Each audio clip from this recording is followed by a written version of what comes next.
hoje é a revisão, né? Eu vou gravar aí a revisão para nossa avaliação mensal, aí eu já querendo terminar o ano antes da hora. Estou aguardando as atividades, tem um monte de gente me devendo atividade, principalmente o vídeo. Tem bastante gente devendo vídeo. Então, vamos lá, galerinha, enviar as atividades para ninguém precisar ficar de recuperação, porque terminar o último ano e ainda ficar de recuperação, ninguém merece, né?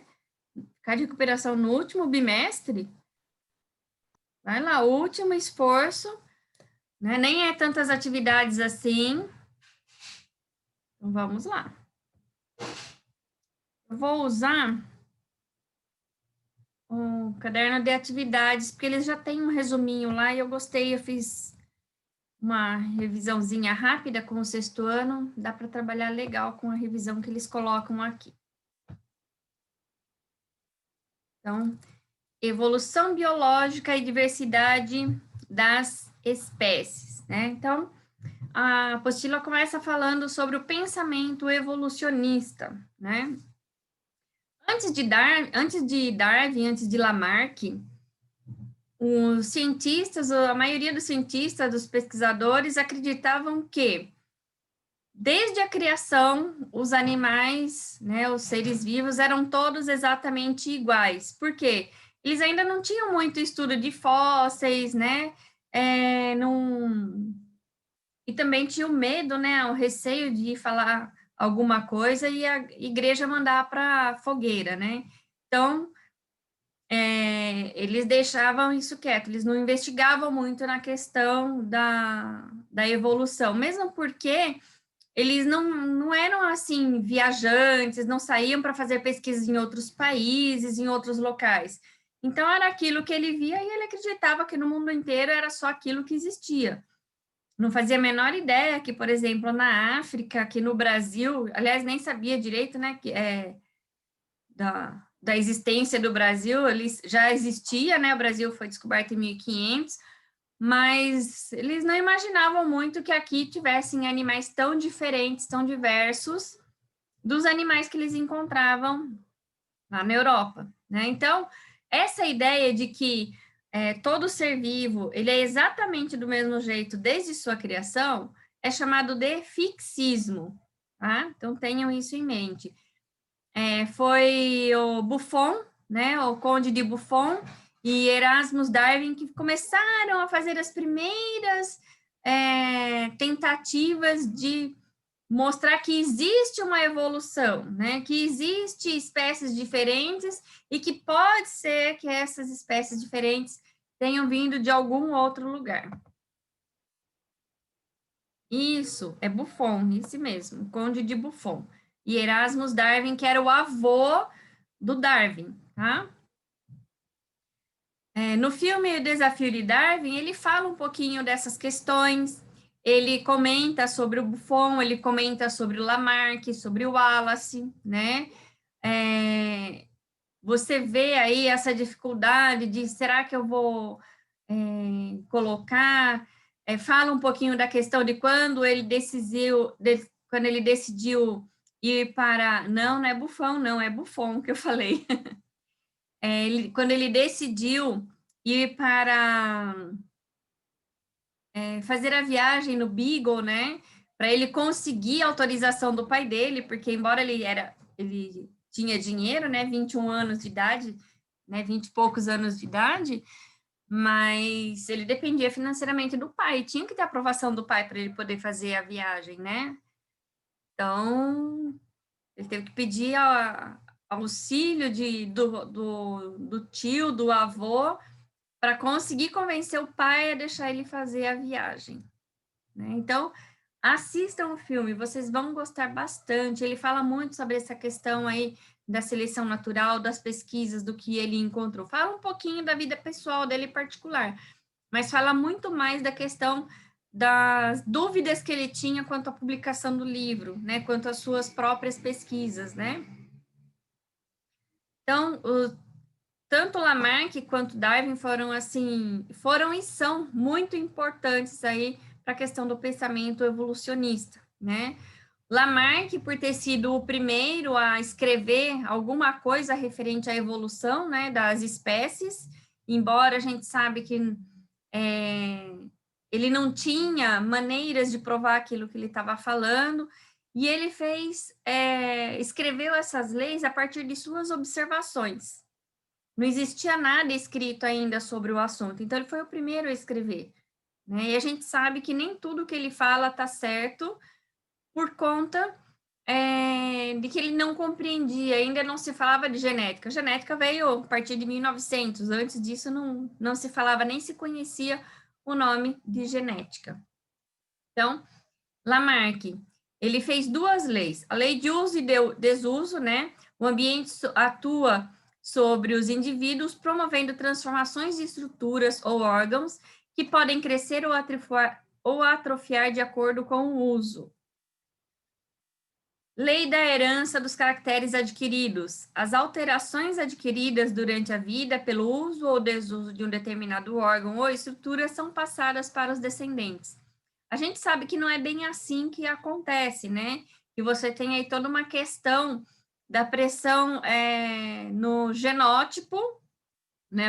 A pressão do ambiente no genótipo, e o genótipo é que vai causar aí essas mudanças genéticas e que podem ser passadas aí para os seus ancestrais, né?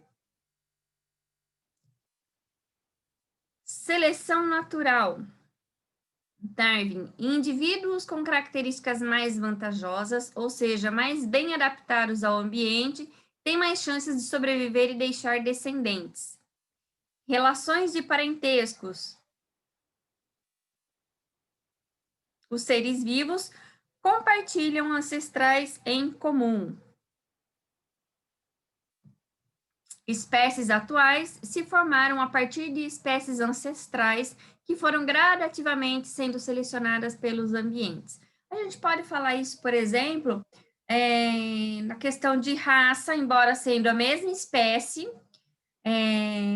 do ser humano, né? Por exemplo, a raça negra, a raça branca e a raça asiática. Cada um dessas raças, né? Todos nós temos os mesmos genes.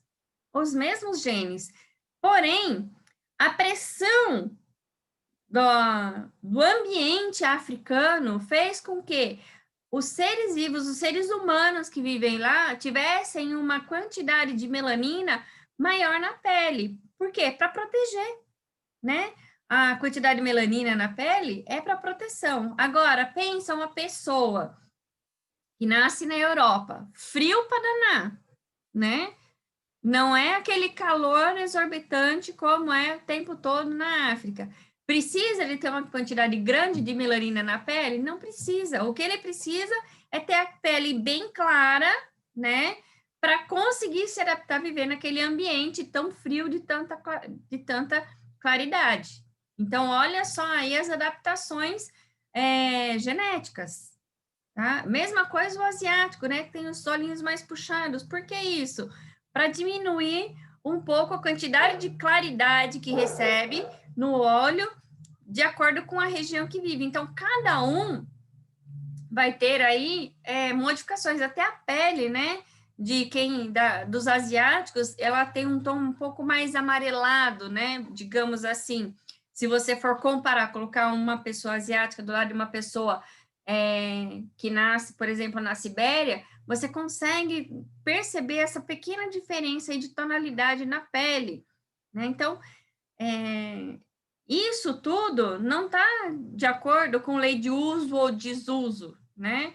Está mais de acordo com a questão da genética, né? Darwin conseguiu perceber que as adaptações aconteciam ao longo da existência, né? E aqueles mais adaptados sobreviviam, aqueles que não estavam tão adaptados, tchau, tchau, morria, né? O experimento que vocês estão gravando para mim, os vídeos, né? Aquele que tem o bico mais adaptado de acordo com o tipo de alimentação, sobrevive. Aquele que não consegue pegar o alimento, o que acontece com ele? Morre de fome, né? ou ele vai se adaptar, ou ele vai morrer de fome. Tá? E isso é o quê? São modificações genéticas, né? Que Darwin ainda também não conseguia explicar. Ele também disse muita coisa aqui que tem sentido, tem coerência, mas que ele também não sabia explicar, porque não existia a genética ainda não se conhecia os genes, não se conhecia DNA nesse período aqui, tá? Então, era muito mais de acordo com a sua evolução, com as suas observações. A questão das novas espécies, né? Vou voltar lá na apostila, antes de entrar na teoria aí neodarwinista.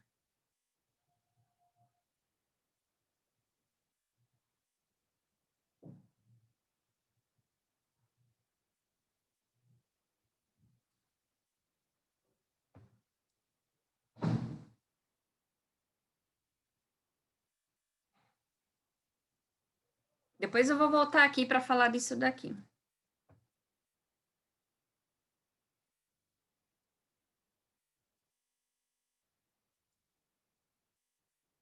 Então, olha só, o que eu estava falando para vocês, né? A questão do bico, o tipo de bico, ele está de acordo com o tipo de alimento que o animal ingere, né? Então, todos eram tentilhões que chegaram lá nas Ilhas Galápagos, né? Chegou uma espécie, porém, conforme foi passando o tempo, geneticamente eles foram sendo modificados de acordo com o tipo de alimentação e a pressão do ambiente, né? A pressão do ambiente, ela fez uma pressão onde? No genótipo, não no formato do bico, mas sim no genótipo do animal, fazendo com que essa variabilidade genética, provavelmente essa variabilidade genética já existia no tentilhão, né? E de acordo com a pressão do ambiente, uma foi mais expressa do que a outra. E aqueles que não conseguiram se adaptar ao ambiente acabaram morrendo.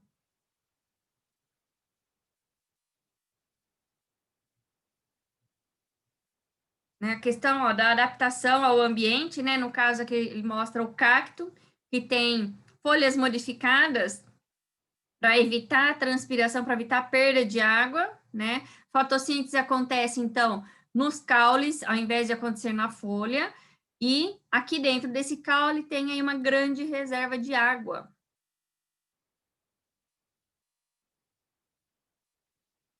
Aqui, a questão da adaptação do ambiente, né? Isso aqui a gente vê no caso do isolamento geográfico, né? Ou em outras situações, por exemplo, na questão da Revolução Industrial, né? Eu tinha um ambiente, por exemplo, na Revolução Industrial, que era mais claro, que o tronco das árvores, por exemplo, eram bem clarinhos, e eu tinha mariposas brancas, né, clarinhas, e mariposas escuras. Aqui tem os ratinhos, mas eu vou falar da historinha da mariposa na Revolução Industrial. A mariposa escura, num ambiente claro, ficava facilmente visível. Então, a ave vinha, né, comia a mariposa escura e a branca conseguia aí sobreviver e se reproduzir abundantemente. Com o advento da Revolução Industrial, um monte de fábrica começou a liberar CO2, começou a liberar fumaça tóxica no ambiente. E aí o que aconteceu? As árvores que tinham o tronco clarinho por conta dos líquens que cresciam na árvore, os líquens acabaram morrendo. E os troncos da árvore começou a ficar o quê? Escuro, começou a ficar contaminado. E aí o que aconteceu? As mariposas brancas ficaram expostas e as mariposas escuras ficaram protegidas. Então, a ave vinha, comia a mariposa branca, né? E a mariposa escura, como estava protegida, camuflada, ela conseguiu sobreviver, tá?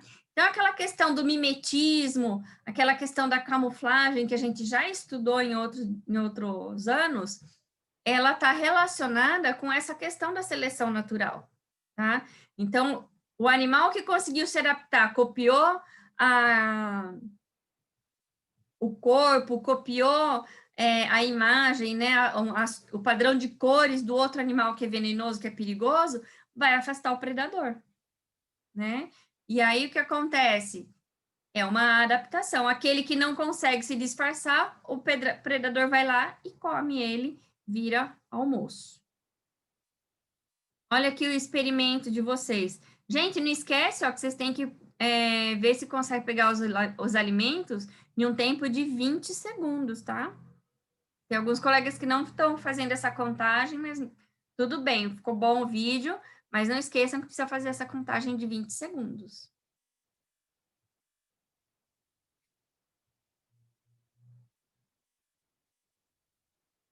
Cadê as novas espécies?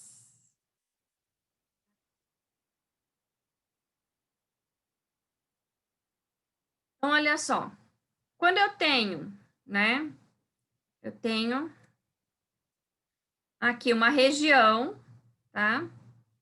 Tá unida, certo? Nessa região unida, eu vou ter todos animaizinhos iguais. Todos iguais. Por algum motivo, aconteceu aqui uma barreira natural, né? Ou teve um terremoto, aí abriu aqui e começou a passar um rio por aqui, ou aconteceu uma falha e formou um abismo, ou então aconteceu de ter uma pressão aqui por conta dos gases que estão a alta pressão lá dentro da litosfera, e aí acabou crescendo uma montanha. O que vai acontecer? Esses animais e esses que antes eram unidos, tá? Antes viviam unidos, vão ficar separados, tá?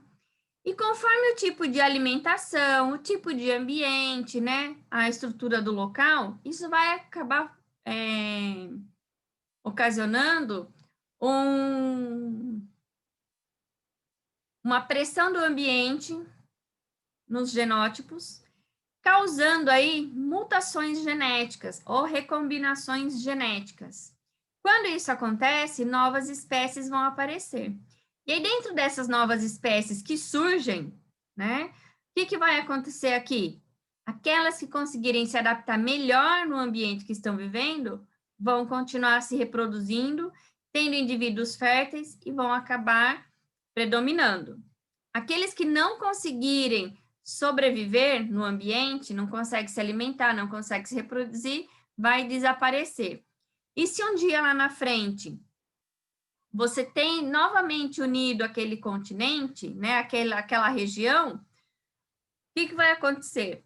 As espécies do grupo A e as espécies do grupo B se tornaram espécies diferentes. Então, primeiro, eles tiveram um isolamento geográfico, tá? E depois, o que vai acontecer? Eles vão ter um isolamento reprodutivo. Por quê? Se esse animal se acasalar com essa outra espécie de animal, eles podem até ter descendentes, mas serão descendentes inférteis. Por quê? Embora tenham um ancestral comum, já não são mais geneticamente compatíveis, tá? Eles possuem... houve aí diversas mutações que fizeram com que teve aqui uma diferença na especiação, além do que? Do fator seleção natural, ok? É assim que acontece aí a especiação.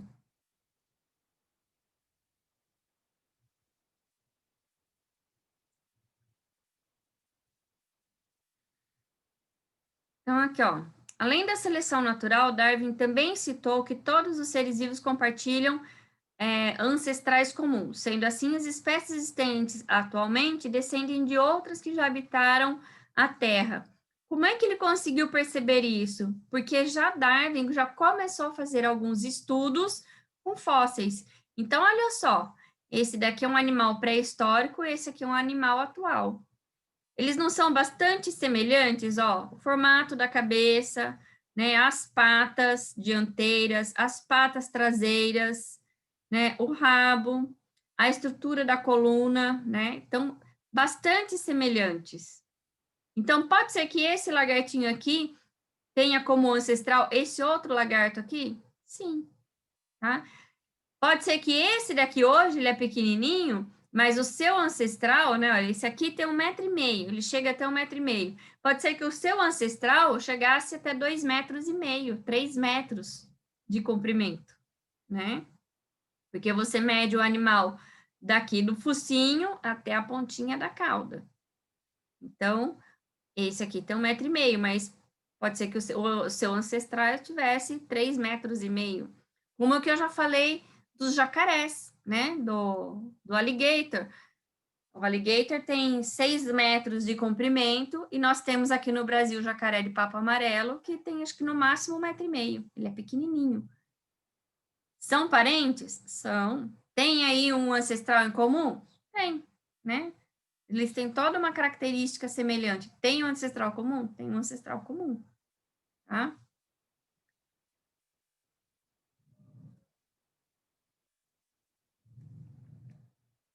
Acredita-se que o alligator seja um animal do período pré-histórico, né?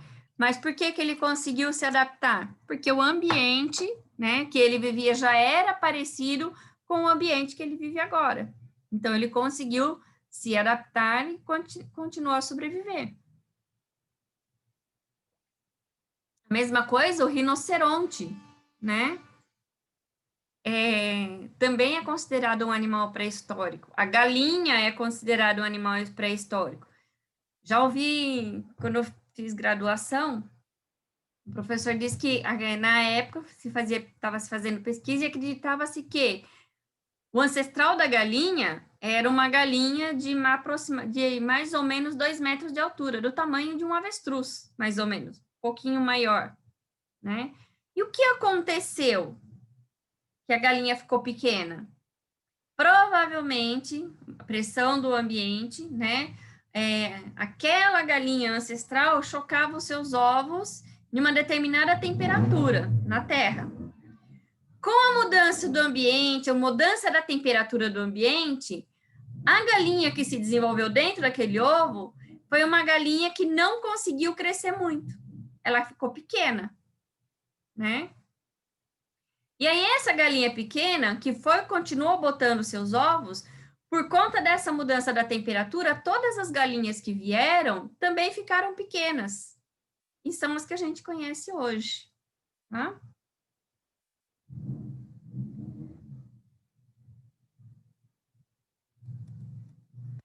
Então, olha só, que o Darwin observou lá, né? Diferentes ambientes encontrados em cada ilha, variabilidade natural apresentada pelos seres vivos. Então, a região aqui, aspectos todos muito parecidos, porém, o que eu tenho de disponível de oferta de alimento aqui, eu não tenho aqui. Também não tenho aqui. E aqui também é diferente, nessa outra pequenininha é diferente.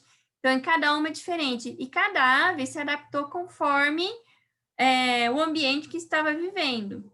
Existe uma ave, que eu não me lembro mais o nome, que ela tem a pata azul. Então, Darwin encontrou dessa espécie de ave uma que tem membrana interdigital e a outra que não tem membrana interdigital. A que tem membrana interdigital tem adaptação para pescar, para se alimentar na água. Então, ele nada e consegue pegar aí pequenos peixinhos, pequenos frutos que caem na água. A outra ave, que não tem, só consegue se alimentar no terreno seco, no ambiente terrestre. São adaptações? São adaptações. Pressão do ambiente? Pressão do ambiente. Pressão da alimentação? Pressão da alimentação. Teve isolamento geográfico e isolamento reprodutivo? Sim, tiveram.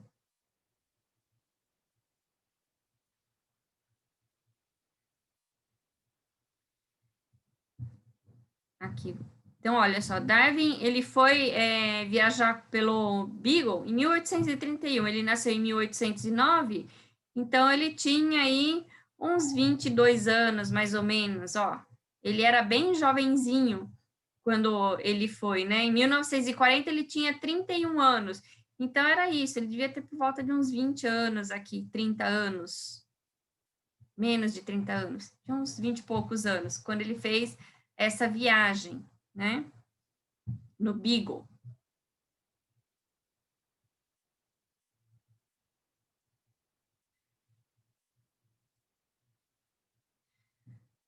Deixa eu ver, isso aqui estava falando do Wallace.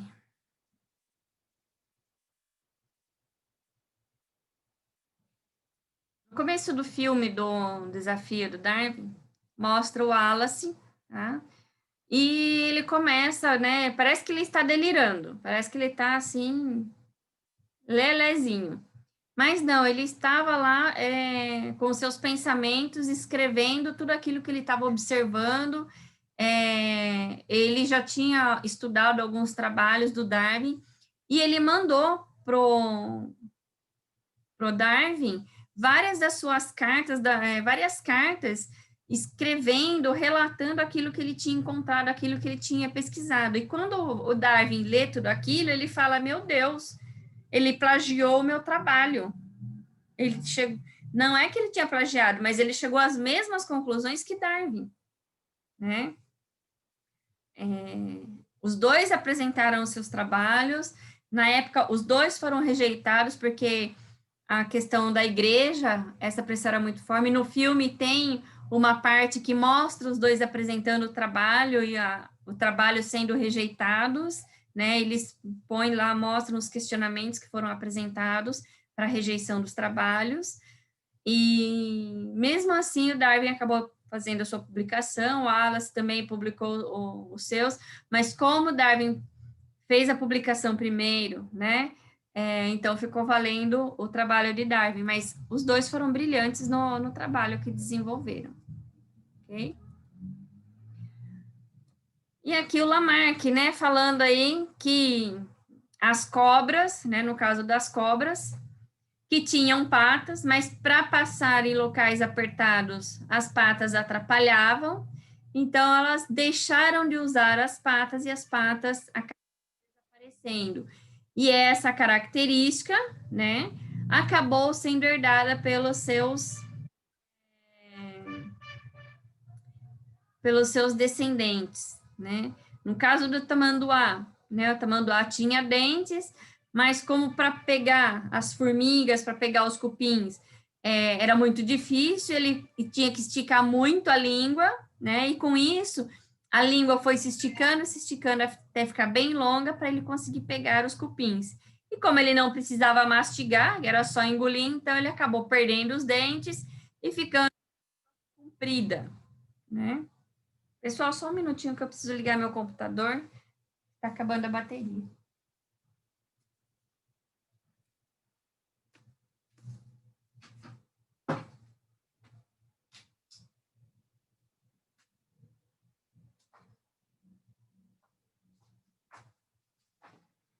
Prontinho. No caso do flamingo, né, que ele tem essa cor por conta da quantidade de ferro que tem presente na água de onde ele se alimenta, né? Então, ele também fala que como o flamingo, ele é um filtrador, ele, né? Então, ele acabou adaptando o seu bico para poder filtrar aqui a água, né? Que ele tinha a perna curta e acabou ficando desenvolvendo a perna longa para não molhar as penas, né? Então foi esticando, esticando para alongar. Então, e depois que ele alongou, ele acabou passando essa característica aí para os seus descendentes. E aqui foram, né, o que apresenta aqui os primeiros estudos aí do Buffon e do Darwin, né, Erasmus Darwin, na observação da característica dos membros de mamíferos, né? Por exemplo, no braço humano, a asa de morcego e a nadadeira de baleia, tá? Que são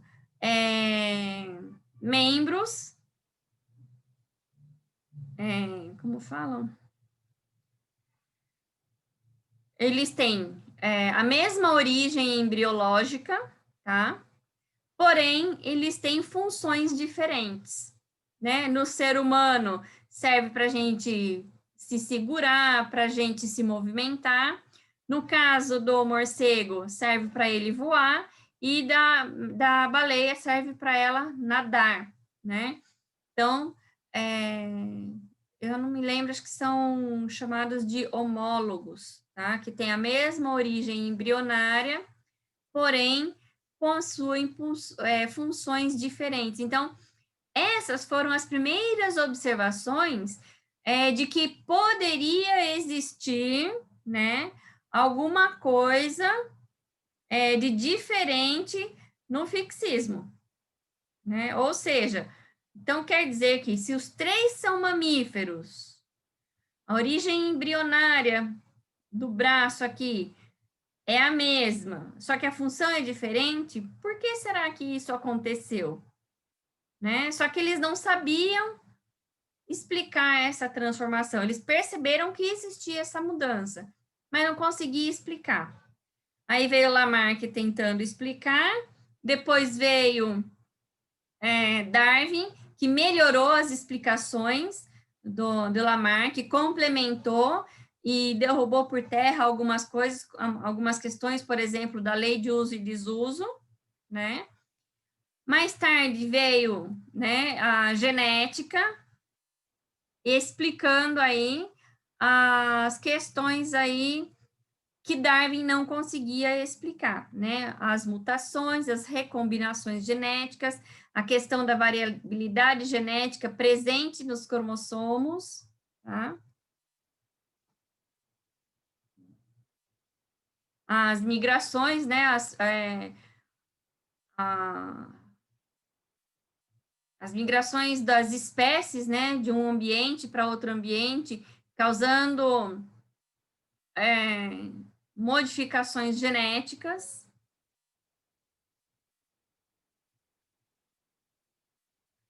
Né? Aqui ele fala de algumas mutações, né, que nós temos, por exemplo, a tolerância à lactose, né? Então, o normal é ser intolerante à lactose na fase adulta, né? Algumas pessoas têm a mutação e continuam produzindo lactose, então pode tomar leite, comer doce de leite a vida inteira sem problemas. Eu faço parte das pessoas normais, eu não tenho essa mutação aqui da tolerância da lactose, né?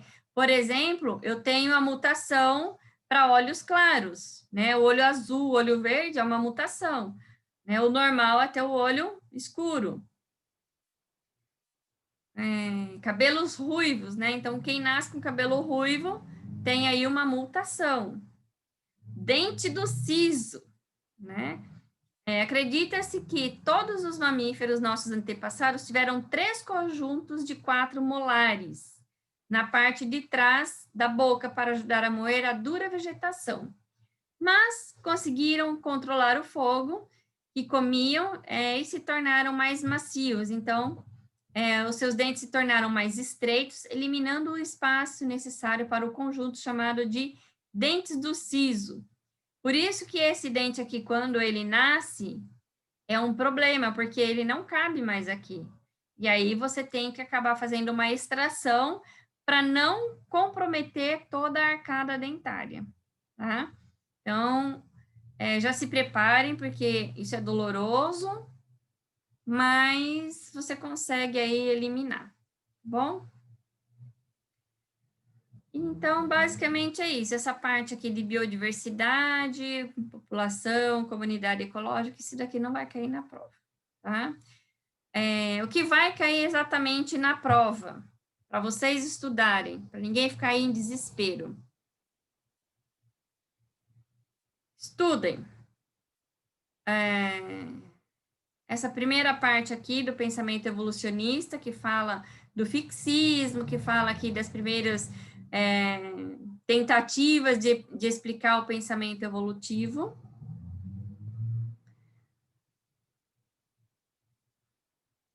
Os estudos de Lamarck, né?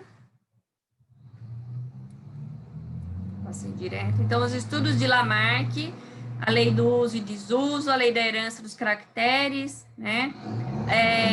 Como que ele explicava os seus pensamentos, então isso é importante vocês se atentarem, né?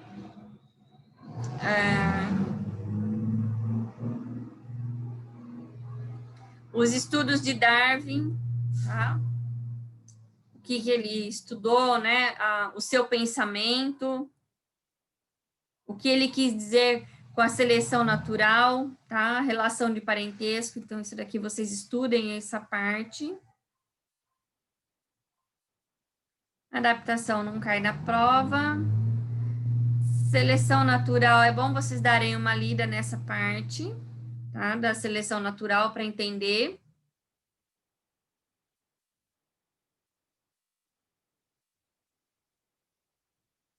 E a parte aqui, essa parte aqui de teoria moderna da evolução, mutação, recombinação genética não cai na prova. Migração e deriva genética não cai na prova, tá? Como surgem as novas espécies, isso também não cai na prova, mas essa parte de especiação cai na prova. Teoria da evolução cai? Oi? Teoria moderna da evolução cai? Não. Não? Falei que cai. Não. Que é essa parte aqui, ó. Esse daqui não cai. Tá? Tá. Esse aqui não cai. Esse daqui também não, também não. Essa parte também não cai, mas essa parte da especiação cai. E é só isso. Essa parte aqui que fala de lagarto também não cai, nem o zoom. Então, assim, é basicamente vocês entenderem o conceito de Lamarck, o conceito de Darwin, tá? E a questão aí da especiação por conta de isolamento geográfico e isolamento reprodutivo. Se vocês conseguirem compreender sobre isso, tá tranquilo para fazer a prova.